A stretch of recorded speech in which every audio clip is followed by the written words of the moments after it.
Manolotra anao ny fampalalam-baovao. La 4G Batelma vous présente Ny vaovao. Sardine trésor. Sardine trésor. Amin'ilay tiako be. Manolotra anao ny fampalalam-baovao.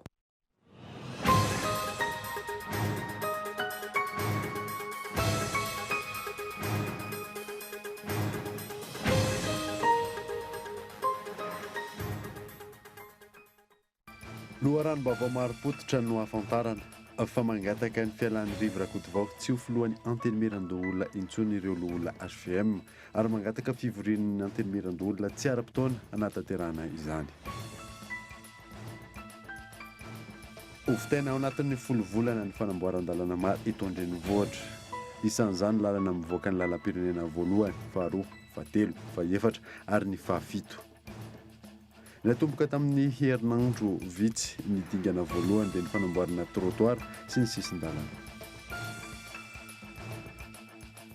Nirefitra ny baoba mandatran-dranomasy teny Akatso taoriana ny torabaty nataon'ireo mpianatra manatanteraka fitokonana mitaky ny irerenan'ny mpampianatra hiasa. Tsy tompon'antoka amin'ny fitokonana nataon'ny mpianatra sy ireo izay mety ho vokan'ny CSS ho ny filohan'ny CSS sampana Antananarivo.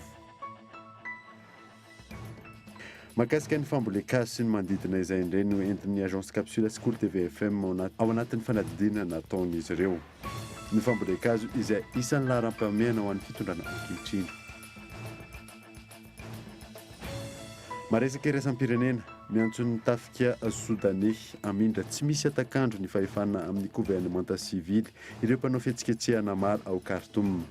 Milaza ny miain'ny etaetam-bahoaka ny filan-kevitra miaramila mitarika ny tetezamita nefa. Ny adidin'ireo avy hatrany.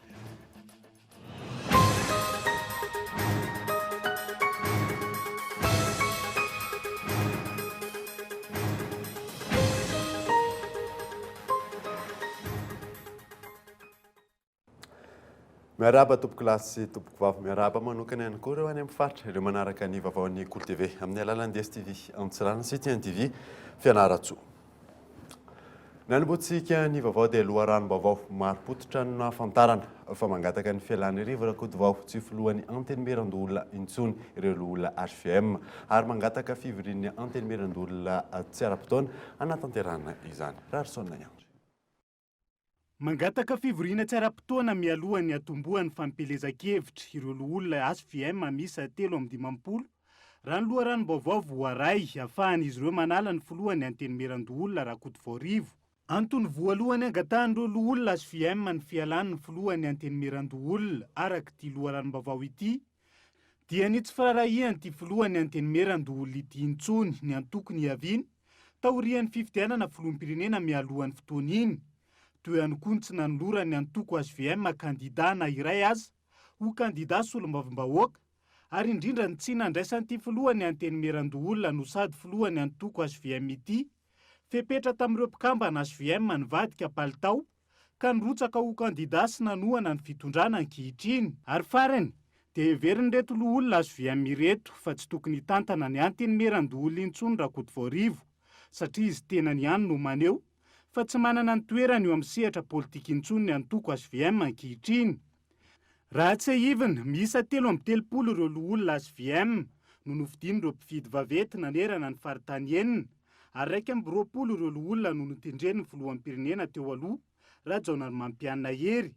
Araka io loharanom-baovao io hatrany fantatra fa hiantso mpanao gazety ampahafantatra izao fangatahana izao ireo loholona HVM raha ampitso ho tantena aminao eto amin'ny fampalalam-baovao ny Kool TV FM hatrany ny toy ity vaovao ity.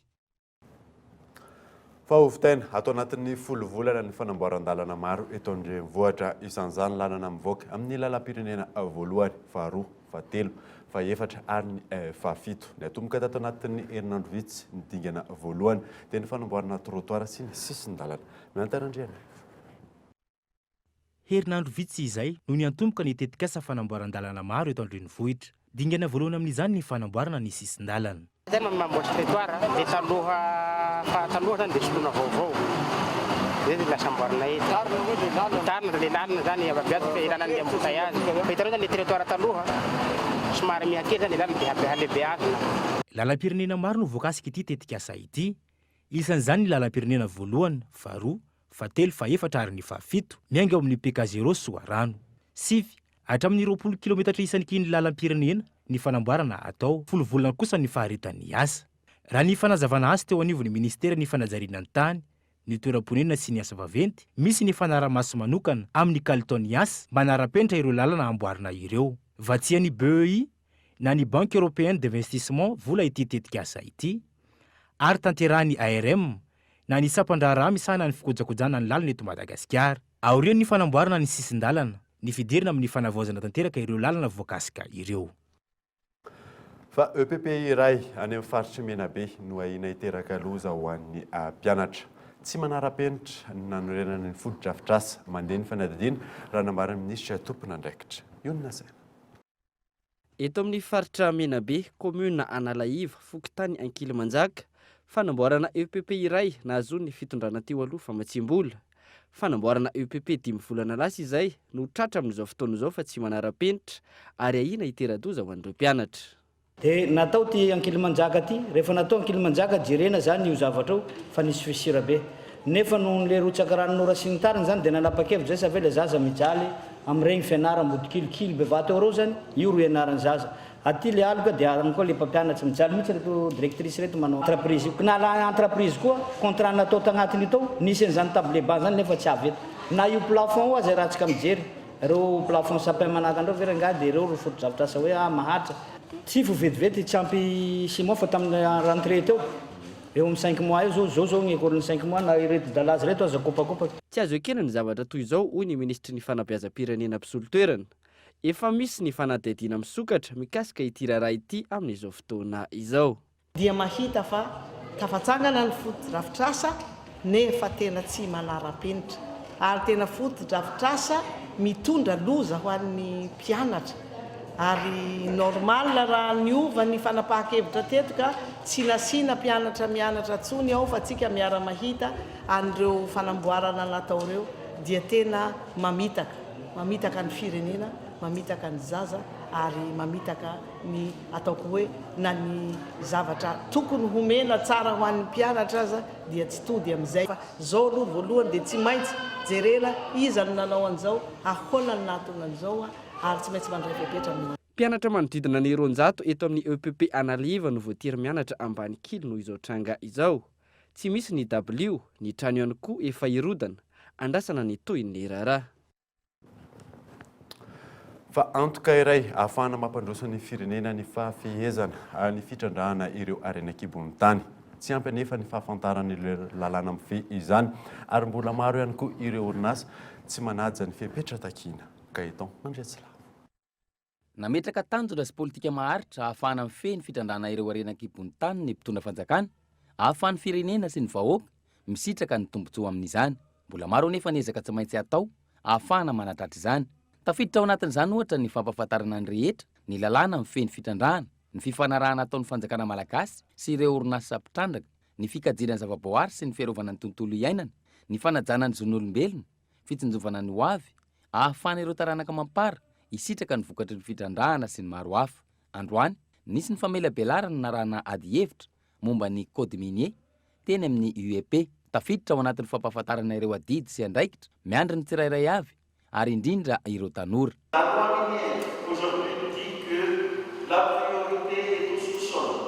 Milaza ny lalàna fa ny ao ambanin'ny tany no lara-pamehana. Raha eo amboniny ny tranonao, afaka rodana izany raha misy fitrandrahana atao. Saingy aty aorianany fitrandrahana, tsy maintsy soloana ny tranonao ary averina amin'loany ny tontolo manodidina izay nitrandrahany.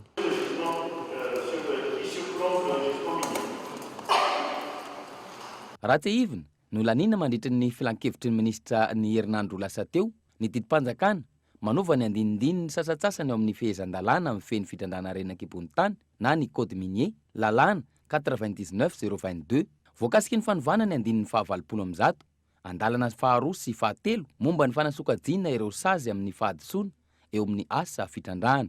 Eo ihany koa ny andininy mikasika ny fanakejana ireo entana tsy ara-dalàna sy ny sazo mifandraika amin'izany. Araka izany, isy ny fanatsarana sy ny fampiarana ity lalàna eo amin'ny fitrandrana renakibon'ny tany ity. Ohatra amin'izany ny fanatsaziana, ireo tsy mamerina amin'ny laony ny toerana ny trandrahany izay mazana miteraka olana eto amintsika, ankoatra ny tsy fanajana ny zon'olombelona sy ny fanimbana ny tontolo iainana. Fanondrefitra ny bomba mandatra dranomasy teny Ankatso taorian'ny torabaty nataon'ireo mpianatra manatanteraka fitokonana mitaky ny iverenan'ireo mpampianatra hiasa. Tsy tomponantoka amin'ny fitokonana nataon'ny mpianatra sy izay mety ho vokan'ny CSS. Hoy ny filohan'ny CSS sampana Antananarivo, Fezora Valy.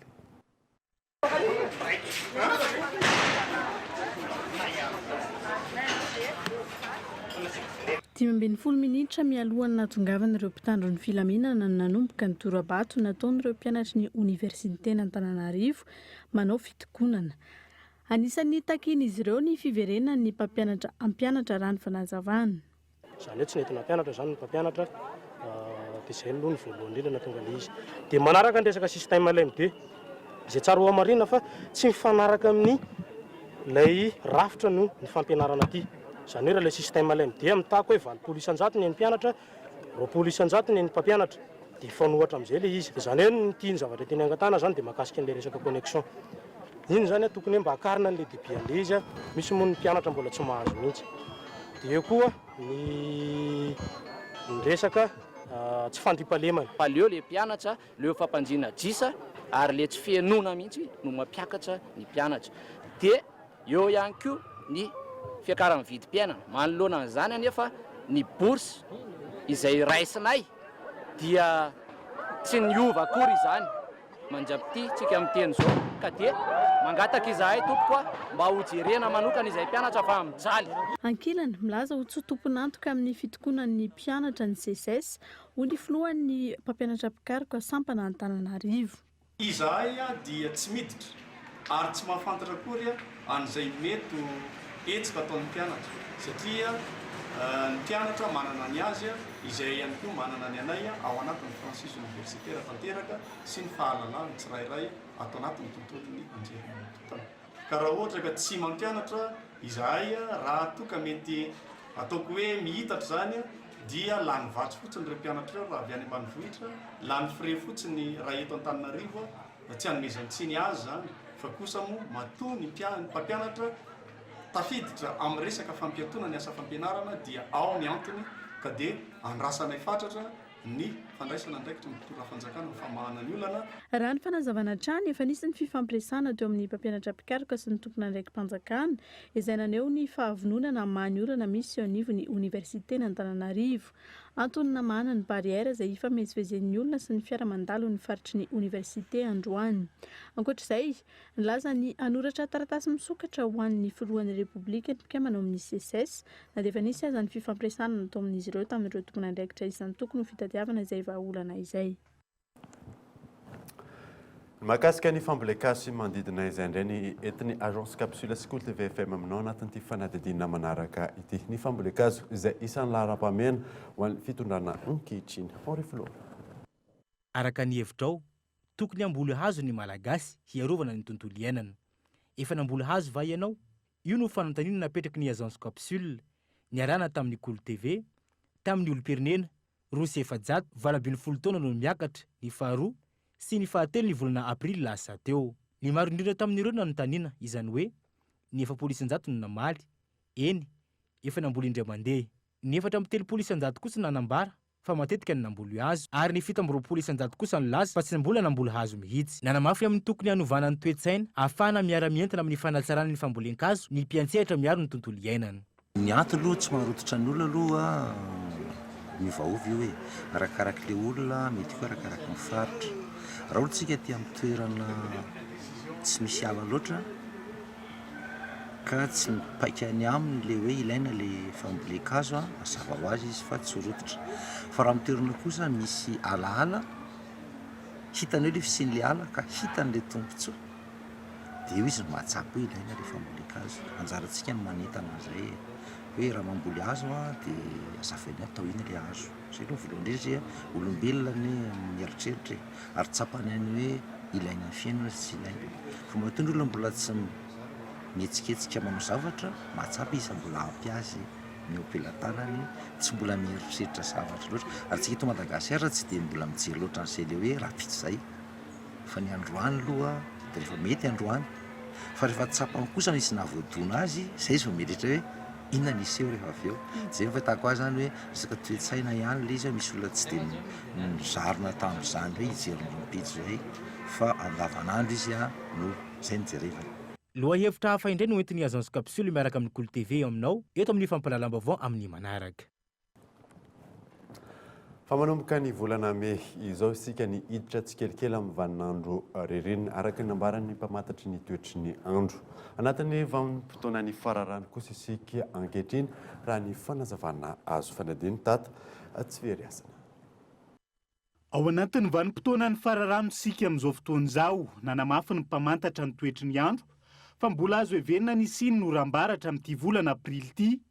Antony mbola mety isiny ny orana ihany koa ny mambola ao anatin'ny saison cyclonique antsika eto Madagasikara.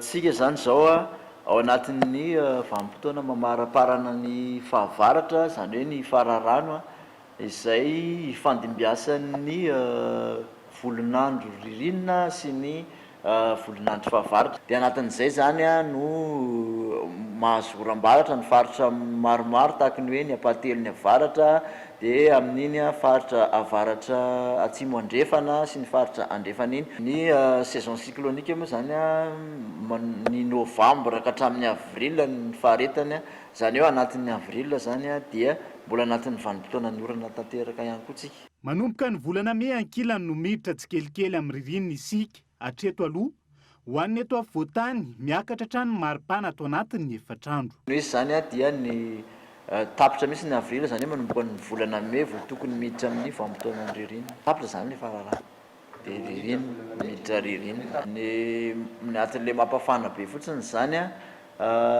le tsoka rivotra tonga avy any atsimo andrefana no bantoerana dia rivotra mafana. Rehefa mandalo anatin'le ohatrany hoe volonandro fahavaratra ianao zay. Fa rehefa le volonandro ririnina dia ny tsodrivotra atsimo atsinanana no mahazo vahana dia somary mangatsiatsika ny andro. Manomboka rahampitsoka hatramin'ny zoma zao isin'ny rotsakorana mety arahana oram-baratra any amin'ny faritra atsimo atsinanana sy vatovavy fitovinany. Lafim-baovao hafa kosa indray dia namoaka drafitr'asa ampivelarana ny mahaolona aty Afrika ny banky iraisam-pirenena ny farany herinandro teo. Isan'ny teboka ny songadina amin'izany fampihenana ny tany fahafahantesan'ny zaza eo ampiterahana. Ivrychard. Farany amin'ny filaharana nataon'ny banky iraisam-pirenena momba ny fanomezan-danja ny mahaolona eo amin'ny seham-pamokarana na ny indice de capital humain Afrika. Ny fanananta ambony amin'ny fahafatesan'ny zaza maty eo amin'ny mpiterahana sy ny tsy fampifanarahana ny lafin'ny fampianarana amin'ny filany eo amin'ny tsenany asa no antony. Namoaka drafitr'asa ampivelarana ny mahaolona hanatsarana ny seham-pamokarana aty Afrika manoloan'izay. Ny banky iraisam-pirenena ny farany herinandro teo izay ezahana tratrarina hatramin'ny taona 2020 sy 2020. Nisongadina anatin'izany ny fampihenana ny tahan'ny maty eo amin'ny mpiterahana hanavotana zaza manodidina ny 4 tapitrisa. Ny fisorohana ny fahatarany fitombony ara-batana sy ara-tsaina ho an'ny zaza manodidina ny 1.2 tapitrisa ary ny fanatsarana hatramin'ny 20 isanjato ny lafin'ny fampianarana. Raha ny voalaza ny tatitra navoaka ny banky iraisam-pirenena hatrany ahafahana manome lanja ny mahaolona eo amin'ny seham-pamokarana misy azy avy sy mampiakatra hatramin'ny 3.2 isanjato ny fahaiza-manaon'ireo tanora hiditra eo amin'ny sehatry ny asa zany. Namafisy ny filoha-hevitry ny banky iraisam-pirenena aty Afrika fa avoroeny mitaha amin'izao fotoana ny arikarena fahobe isaky ny mpiasa aty Afrika. Raha salama ara-batana sy misitraka fanabeazana araka ny tokony ho izy ny mponina. Anome sehatra ny vehivavy amin'ny ady amin'ny fanambadiana alohan'ny fotoana sy ny voka tsy nirina ihany koa ny drafitr'asa. Tranga izay mbola avy telo eny raha mitany any Azia Atsimo. Izany hoe fiterahana 200 ho an'ny vehivavy arivo manodidina ny 5.0 hatramin'ny 7.0 taona. Ampitomboina hatramin'ny 50 isanjato ihany koa arak'izany ny fampiasam-bola momba ny fampiroboroboana ny mahaolona aty Afrika. Hoy ny banky iraisam-pirenena, tombanana hatramin'ny 5.0 lavitrisa dolara ny teti-bidiny fampitaovana sy ny asa rehetra ho an'ny taona 2020 sy 2020 sy 2020 sy 2020. Tafiditra ao anatin'ireo firenena 50 mahery ny sitraka ny tetikasa fanatsarana ny mahaolona eran-tany raha teo ireo firenena afrikanina 2020. fa miisa 13 ireo faritra azo tosika amin'ny fanatsarana eo amin'ny lafiny ara-pahasalamana eto Madagasikara izay fa tsy ny USAID vola fa nadiny mampiona rakotorasa.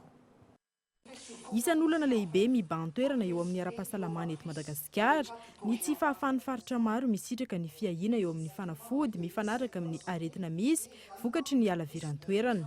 Eo ihany koa ny tsy fampian'ny toeram-pivarotam-panafody raha ny fanazavana no entin'ny ministera ny fahasalamam-bahoaka. Olana izay iarany fanjakana mamamy ireo sehatra tsy miankina sy ny mpiara-mombonantoka ankehitriny. Na dia misy ara ny fizaham-pahasalamana, na dia misy ny fizaham-pahasalamana, nefa tsy misy ny fanafody dia mety andringa ihany zany ny asa fitsaboana amin'izay fotoana izay. Dia ampiasaina mihitsy ny ampiasaintsika ren'ilay teknôlôjia moderna reny, fampiasana ny drone. Satria raha ataontsika hoe tapaka ny lalana ohatra noho ny rivo-doza na hoe misy fiakaran'ny rano amin'ireny fotoana reny tsy maintsy misy foana ny marary. Ka ny fampiasana an'ireny drone reny zany dia ahafahantsika sahady indray zany mamatsy ara-panafody ireo tena toerana lavitra, tena lavitra indrindra izay mety hoe tsy hododin'ny fiarakodia. Tsy maintsy atao lahara-pahamehana araka izany ny fanapahariana ny fiahiana ara-pahasalamana miainga amin'ny ara-pitaovana fa indrindra ny fahafahana isa-tokantrano mitsabo amin'ny alalan'ny fanafody mifanaraka amin'ny zava-mitranga. Misongadina amin'izany ny fitsaboana ny reny sy ny zaza, ny aretina tazomoka ary ny fandrindrana amin'ny fiainam-pianakaviana. Anisany mbola aretina mpahazo ny vahoaka malagasy dia ny tazomoka. Anisany zany ary indrindra zany tena mahavoa ireo ataontsika hoe vahoaka malagasy any amin'ireny toerana lavitra ireny.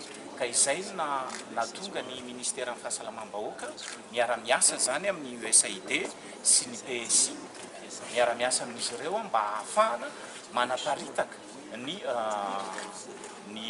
fanafody izay tsaboana ireo tazomoka ireo. Tiana marina ihany koa fa ny fandrindram-piterahana dia zavatra anankiray ahafahana miroso amin'ny fampandrosoana ny firenena. Ka izay ihany koa no anisan'ny safidiana ny ataontsika hoe reny fanafody ampiasaina amin'ny fandrindram-piterahana ireny. Vahaolana naroso araka izany ny tetikasa Impact, tetikasa novatsiany USAID vola mitentina $230 nampahafantarina tamin'ny fomba ofisialy androany izay aharitra 10 taona. Tonga eto amin'ny fotoanany dokavarotra isika aorian'izay ny atantsika mahakasika ny fanampiana sy ny fanasoavana ny parabiel izay tsy ampy amin'izao fotoana izao. Eo ihany koa ny fiara-miasan'ny ministeran'ny fanatanjahantena sy ny ambassade de France eo amin'ny sehatry ny rugby vehivavy. Rehefa avy eo.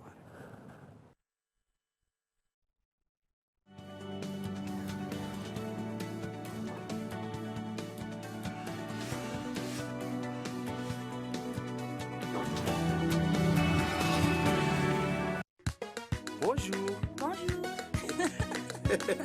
Petit miss Fanala eta watika tap na lebena zaza. Je suis en poudre en sachet, tangaris en vitamine C. Bonjour. Bonjour. Bonjour. Bonjour. Ma patanzaka, zem suta samba samba cha. Bonjour. Bonjour na rewe. Bonjour. Bonjour. Maru karazna gu amnas, salalota zamana amnas. Je tika diabète. Bonjour. Tu crois qu'elle est comment, la vache qui fait du curry? Elle est toute carrée comme le curry. Ou alors elle est rallongée pour faire plus de bon lait. Moi, je crois qu'elle a un masque et une cape bleue. C'est une vache super-héros, en fait. Trop bon. Du lait, de la crème et plein d'imagination. Kiri, kiri, kiri. Voiture connectée. Wi-Fi disponible dans tout l'habitacle, jusqu'à 20 utilisateurs détectés.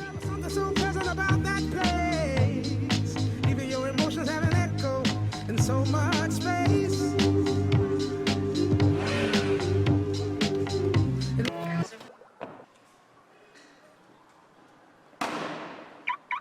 I remember when I lost my mind.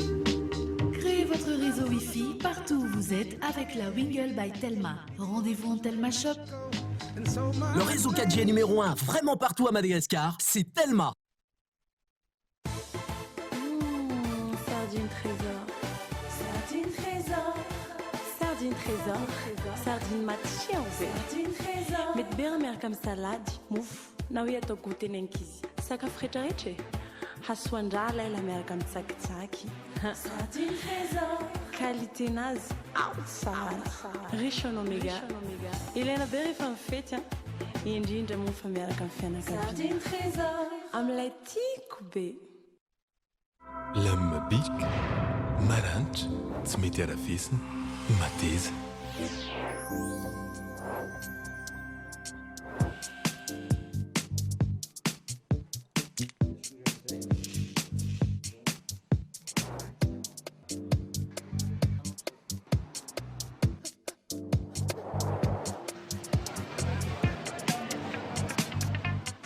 Bik, isan'andro.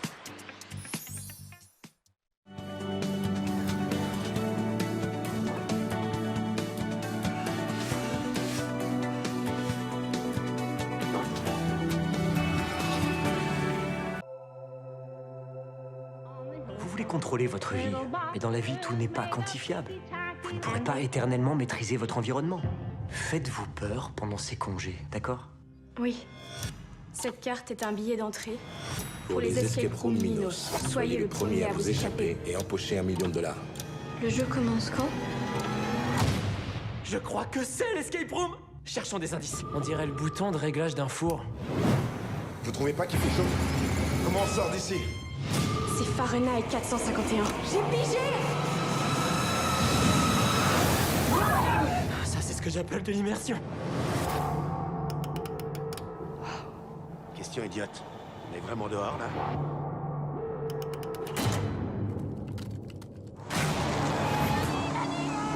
Qui s'amuserait à ça?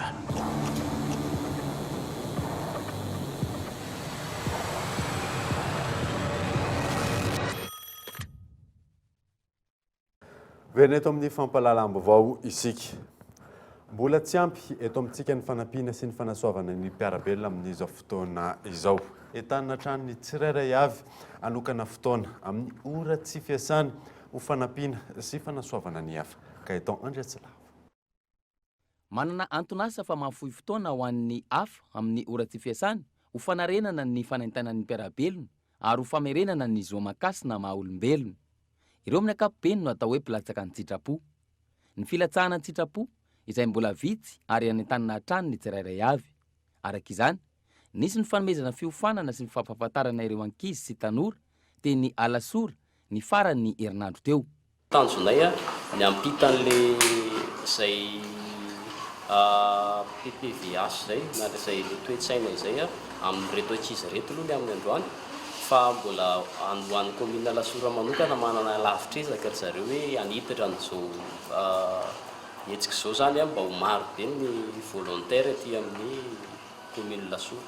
Raha ny tokony izy ny Croix-Rouge mana 12 taona mihoatra no afaka miditra volontaire amin'ny Croix-Rouge kanefa tsy ambany zavatra ny ankizy hitanay eto zany zao misy hoe mivotò sy nohatra zany dia afaka omena fampiofanana koa nefa satria manana fampiofanana omena ho an'izany ankizy zany Croix-Rouge tahaka ny fahasalamana ao ihany koa fampahatarana rehefa ho avy ny loza sy ny tandidon-doza hoe inona ny tokony ataon'ny ankizy manana an'izany ihany koa Croix-Rouge. Manana didy hanampy ny mpiarabelona aminy ny tsirairay avy ary tsy mifidy taona. Ireo skoto no mena fampahafantarana manokana teto saingy nisy olona hafa liana te hanampy ny hafa tonga nanatrika ny fiofanana ihany koa. Ny zava-dehibe zany aloha satria ny Croix-Rouge dia volontaire. Tafiditra ao anatin'izay zany ny Croix-Rouge maro be ireo fikambanana volontaire fa ny Croix-Rouge koa dia anisany. Misy skoto koa dia anisany. Misy tsy skoto koa ireo fa misy olona tsotra izay liana mba te hiasa amin'ity firenentsika ity zany an-tsitrapo dia izay koa no natongavany zareo eto zany amin'izao fotoana izao. Tsy voavidy vola mankarena ny fitiavana sy ny fanampiana ny hafa. Tsy ny hafa ihany, manampy ny tenany ihany koa ireo mahafohy fotoana hanasoavana ny mpiarabelona aminy. Ao anatin'ny resaka fiarahamonina izay hatrany dia tokony hajaina ny fatim-pihavanana izay napetraky ny fiarahamonina malagasy teo aloha ka nametrahana ny olom-pady. Ny tsy fanajana izany hoy ny mpandala ny kolotsaina sy ny maha-malagasy no anisany mampirongatra ny herisetra ara-nofo eto Madagasikara. Fizora Valy. Araka ny entina teto amin'ny fampahalalam-baovao ny Kolo TV ny herinandro lasa teo. Nirongatra ny trangana herisetra ara-nofo sy ny fanolana nataony olom-pady eny anivon'ny fiarahamonina. Ohatra amin'izany salanisa ho an'ny taona 2024. fa nilana nataony ray niteraka miisa 320 ary nataona dadatoa miisa 430. Ankoatrany tsy fahafehezana ny filana sy ny fandraisana zava-mahadomelona, anisany anton'izany raha nambara ny mpandala ny kolotsaina sy ny fomba malagasy, ny tsy fanajany intsony ny fady mpihavanana napetraky ny fiarahamonina malagasy tany aloha, ity sokajy-pady ity izay miseho amin'ny endrika maro. Marobe fihetsika mety hamohan'ny fady eo amin'ny olona anankiray. Voalohany aloha ny fandrinan'ny lehilahy dia tsy azo hipetrahan'ny anabaviny. Ohatra zao zay amin'ny malagasy zany dia efa fady. Zany hoe raha misy fandrinan'ny anadahy ka sanatria tafiditra ao anatin'ny fady mbolana ilay anabaviny indrindra dia tsy azony ataony mipetraka eny fandrinan'ny anadahany, ary tsy azony ataony koa mipetraka eny amin'ny fandrinan'ny olo-pady azy. Anisany tsy fanao le hoe manao fitafy mamoha fady, zany hoe ny olona mampiseho ny tsy fampiseho masoandro. Ohatra raisitsika ihany koa rehefa hiteny fanambadiana momba n'ilay anabavy dia tsy maintsy manao alafaditra aloha satria eo mason'ny anadahany. Dia izay ny antony anaovana an'ireny hoe tapomasona anadahy, tapomason'olo-pady. Ohatra ihany koa zao renyle fampandrizana fitombenana ataon'ny zanakavavy eo masona anadahy, zany teo amin'ny malagasy dia fady mihitsy. Misy fiantraikany eo amin'ny fiainam-piarahamonina amin'ny ankapobeny tsy fahatanteran'izany raha ny fanazavana. Voasikajo ho isan'olo-pady avokoa an'ny malagasy ny anadahy rehetra, ny ray rehetra na avy amin'ny lafikava ny ray na ny reny, ka tsy tokony anaovana fihetsika na fomba mamoha fady amin'ny endrika rehetra. Anisan'ny antony mametraka ny anja mankason'olona izany raha ny fanazavana trany. Fa isan'ny kolotsaina hafantarana ny malagasy ny kabary. Tsy tokony atao tsy anjery ny kabary raha nambaran'ireo mpisehatra hitazomana ny maha izy azy. Io na saina. Laha teny fanao imasom-bahoaka voaravaka aiteny sy ohabolana amin'ny endrika kanto ny kabary. Fanambadiana, fahoriana sy lanonana maro samihafa no ahitana izany. Ary amin'izao fotoana izao, efa saika ahitana izay kabary izay hatramin'ireo lanonam-panjakana maro samihafa. Olana raha nambaran'ireo mpisehatra amin'izany ny fisian'ireo olona manao tsianjery, makatahaka, manimba ny mahakanto ny kabary. Isaky ny elakelan-trano tsika zao dia manana toerana fampianarana kabary, ary rehefa eny amin'ireny toerana fampianarana kabary reny dia miroborobo tokoa. Ny voalohany aloha dia misy ny sehatra fampianarana manao azy ho fitadiavam-bola, kanefa raha niainana hatramin'izay, ny ainanay efa nahazoazo taona hatramin'izay tsy ny sehatra fitadiavam-bola ny tao anatin'ny kabary. Ny olana ihany koa dia zao misy miezaka manao kabary tsy hitovy amin'ilay kabary taloha, ekena ny fivoaran'ny kabary saingy tazomina ny maha-kolotsaina malagasy azy. Fa misy indray koa sasasasa miteny hoe ahoana re ohatra hoe ny firehana bus dia 500 makarary-kibo ny tsaramaso, zany hitanao any anaty kabary.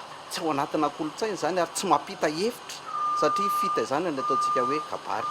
Ohatra ihany koa zao anankiray, mety misy olona any amin'ny toerana hafany hoe dia ny fotaka aty aminay ny mandrevo, fa ny zanakay re dia efa revo ty aminareo. Mety misy ifandraisany izay zavatra izay, nefa ny tsy mitoriko, tsy ampy ampitaina le hevitra fangatahana fotsiny no ampitaina amin'izay, fa tsy ampy ampitaina le kolotsaina sy le fomba fisainana fanambadiana malagasy ohatra. Be da be ny ohatra miteny an'izany. Misy kosa ireo tanora mpikabary ankehitriny mahay mampifanaraka izay kabary izay amin'ny zava-misy iainana amin'ny andavanandro, mifono hevitra sy anatra. Ohatra zao misy miteny hoe motaka ny mofo-topainana ankehitriny, sondrobidy vao mian-danja. Izany zao zavatra misy ao anatin'ny fiarahamonina dia mety. Misy zao amin'izao fotoana izao manao hoe ny any anatin'ny ady fararan'ny roro, ny any amorona roatra fararan'ny jojoro, ny alan'ny tasy fararan'ny tapi, ny any antsanjoneny fararan'ny piti. Zavatra ohatran'izany zao niainga tamin'ilay haiteny ny foronina taloha saingy ny fahitana ny zava-misy ankehitriny. Tsy olana mihitsy ny zavatra izany fa maneho endrika kanto.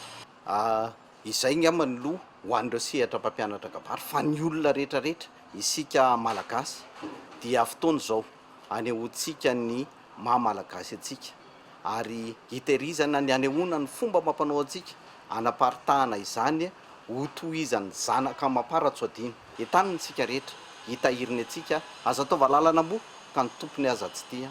Androany no nanamarihana ny andro iraisam-pirenena ho an'ny zavakanto maneran-tany. Antony lehibe anamarihana izany dia tsy hahafaty ny zavakanto mampiavaka ny firenena samihafa. Ny firenena tsy mahafeny zavakanto ao aminy dia izay firenena tsy afaka ny ametraka ny fampandrosoana marina sy mirindra ho an'ny mponina ao aminy. Fa sehatra iray ahafahana mampandroso ny firenena ny fanatanjahantena ho an'ny Madagasikara dia ambanin'ny tany vehivavy malagasy misehatra amin'ny baolina lavalava. Misy amin'izao fotoana izao fiara-miasa eo ministeran'ny fanatanjahantena sy ny ambassade de France entina anarenana izany. Mionona sainatra. Ny 200 mpilalao baolina lavalava ihany no vehivavy eto Madagasikara raha nambarany filohan'ny federasiona malagasy ny rugby. Tsy natao an'ny lehilahy irery ny filalaovana ny baolina lavalava raha ny fanazavana ary firenena maro no nisandratra eo amin'ny sehatra iraisam-pirenena vokatry ny fahaiza-manao n'ireo mpanao fanatanjahantena indrindra ny vehivavy.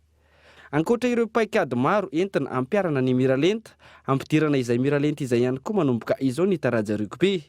Ny ministeran'ny fanatanjahantena sy ny tanora, ny ambassade de France no isan'ireo miara-misalahy amin'ny fanatanterahana izany. En termes de formation, des formations diplômantes izy io lasa manana diplôma zany diplôma amin'ny rugby mihitsy zany précisena ary ny mpandray anjara amin'izy io dia ny polo isan-jato dia ho vehivavy daholo. Dia ny faharoa koa misy formation mahakasika ny métier du sport sy ny entrepreneuriat, zany hoe fianarana arak'asa mahakasika ny resaka sport zany dia araky ny nazavain'ny monsieur Goni teo le président de l'association Terre en Mêlée mety hoe possible zany après les formations ny anasina boutique kely madinidinika amin'ny lafin'ny sport dia misy formation tout court koa anatin'ilay izy ahafahana mampafantatra ny olona zany mahakasika ny monde ny rugby raha ny fampandrosoana ny discipline rugby indrindra amin'ny resaka vehivavy ny resahana fampandraisana anjara famprisihana fampandraisana anjara ny vehivavy amin'ny discipline rugby.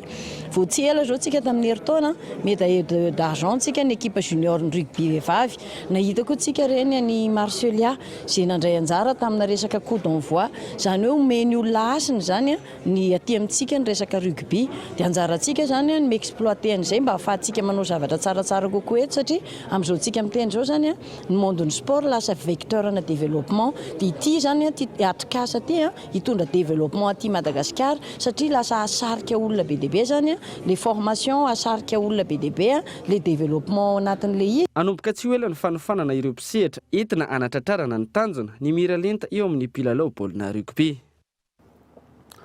Maresaka iraisam-pirenena miantso ny tafika soudanais amindra tsy misy atakandro ny fahefana amin'ny gouvernementa civily ireo mpanao fihetsiketsehana marobe ao Khartoum. Laza ny mielo ny etaetam-bahoaka ankilan'ny filan-kevitra miaramila mitarika ny tetezamita.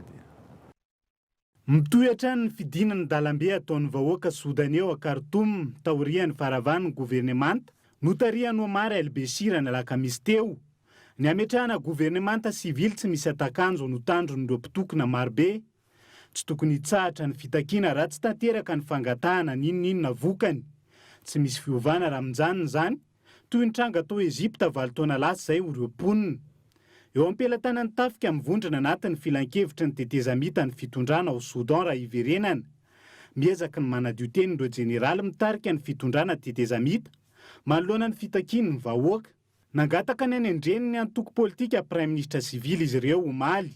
Tokony anendry ny prime ministre sy ny mpikamba ny kabinetrany ho an'ny gouvernementa civil ny antoko ny fanoherana hoy ny mpitondra teny ny gouvernementa tetezamita.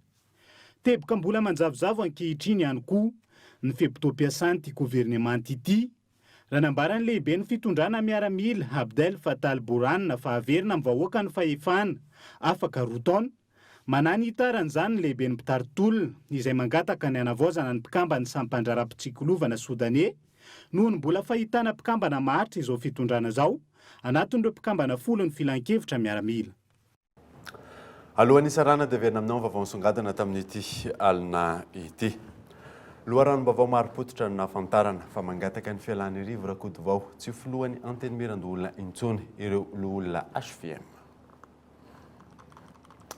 ovitena atao anatin'ny folo volana ny fanamboaran-dalana maro eto andrenivohitra isan'izany lalana izay mivoaka ny lalam-pirenena voalohany, faharoa, fahatelo, fahaefatra ary ny fahafito. Dia izay mamarina vaovao tamin'ity alina ity. Soranao nanaraka izany. Soa fa tsara atao tompoko.